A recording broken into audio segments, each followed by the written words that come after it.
Hey guys, this is the story of Don Fury Studio. Hope you like it.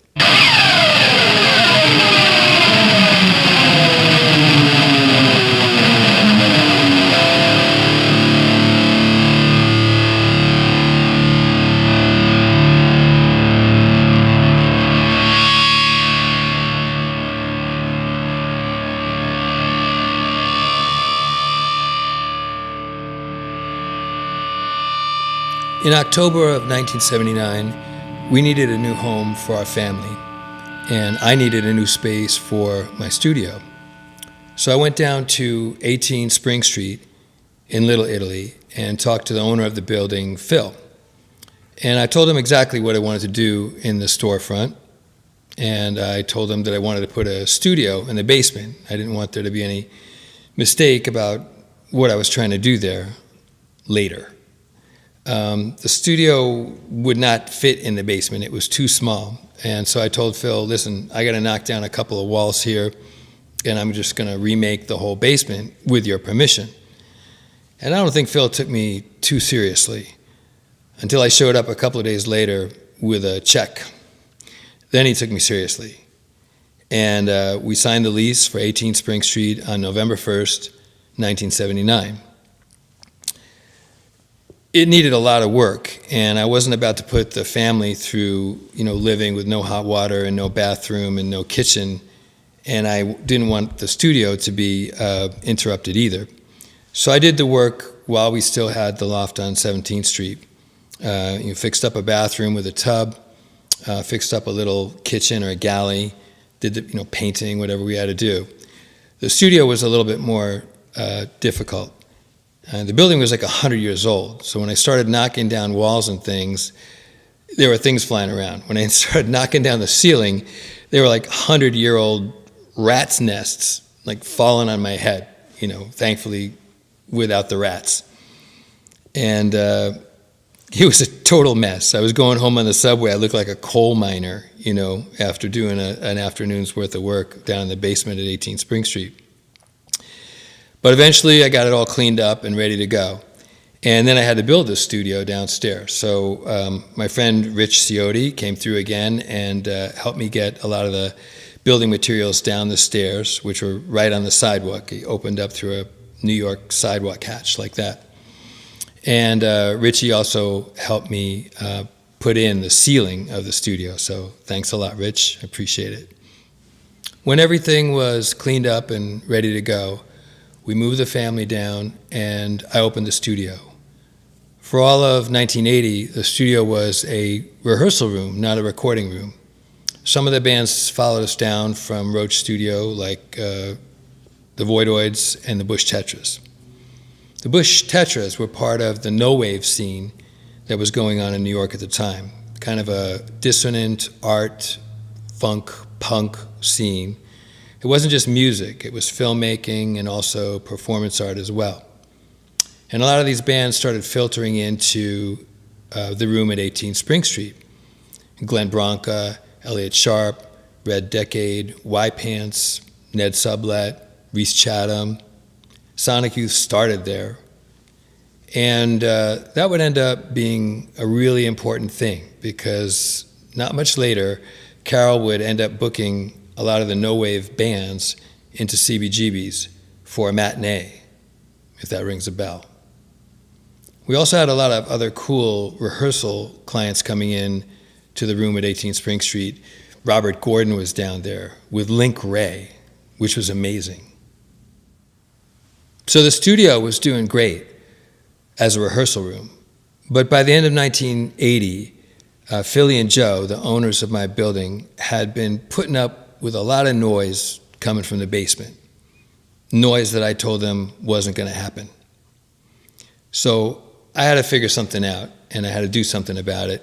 So 1981 was the year that I said, okay, we've got to move from being a rehearsal room to being a recording room, and I've got to get control of this sound that's bothering, the people in my building.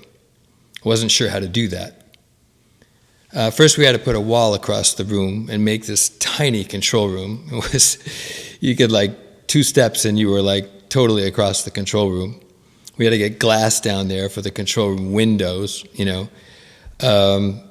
That wasn't a big deal, other than the construction part of it. But what to do about the drums, because they were just going right up the walls of the building, and you could clearly hear them on the upper floors. I wasn't sure what to do. So what I ended up deciding to do was to build a little room within a room for the drums. And that was the beginning of the drum bubble that so many people had to play in at Don Fury's studio. It was basically a quarter of a cake that stood alone, all by itself, not attached anywhere, just sitting on rubber pads. And the whole front of it was a curved plexiglass front. And it was just big enough to fit a small drum kit inside of. So it was this little room. I wasn't sure if that was going to work out. But once it was built, I had somebody go play on drums down there, and I went up to Philip and Josephine's apartment, and I couldn't hear the drums. It was wildly successful. So not only did we have that under control, but we could turn the amps down too, because the drums were somewhat separated from the rest of the room. And everybody would have to go on headphones. We'd take the PA out. And that was how we solved the problem.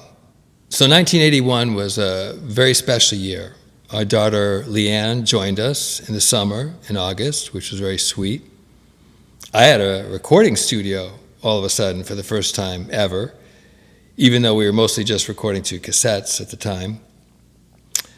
And the band was doing really well. We changed the name from the Splits to the Donnie Fury Band, since we had a Spinal Tap problem with drummers. They kept exploding every 2 weeks.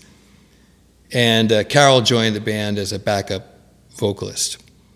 We weren't a hardcore band. We were like a flashy punk pop garage band, if that makes any sense. And we were playing a lot of shows. I was amused to see some of the clippings recently and noticed that we played a couple of shows with the Bad Brains back in the day. You could mix bands together back then, and people didn't mind. It was actually kind of a cool way to book shows. The studio took off. At first, when the rehearsal bands came down and found out they were in a recording environment, they were surprised. They had to wear headphones. There was no PA. And the drums were in this little room. You could see the drums. It was totally covered in plexiglass. But when they found out that they could record their sessions to cassette and they were going to sound pretty good, it just took off. We had bands come in all week long and all weekend long, sometimes 5 bands on a Saturday. 2 hours, every 3 hours, we'd switch bands. And that's pretty much how I got my chops as a mixer.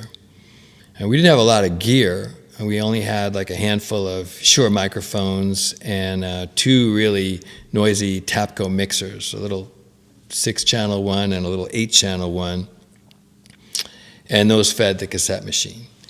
We also had a 2-track machine, reel-to-reel tape machine, and a 4-track Tascam tape machine that my grandma, Verena, left me money to buy, so thank you, Verena. That 4-track tape machine was going to be very, very important really soon. This is 18 Spring Street. The storefront is where me and my family lived for 20 years. The basement is where we made many of the most important New York City hardcore records. The storefront's now a bar cafe, so you can walk in, sit down at the bar, and toast Don Fury's studio. This is a pretty cool lineup of the Donnie Fury Band, with Jeff Hosang on bass, Patrick Truffier on drums, and Carol on backup vocals.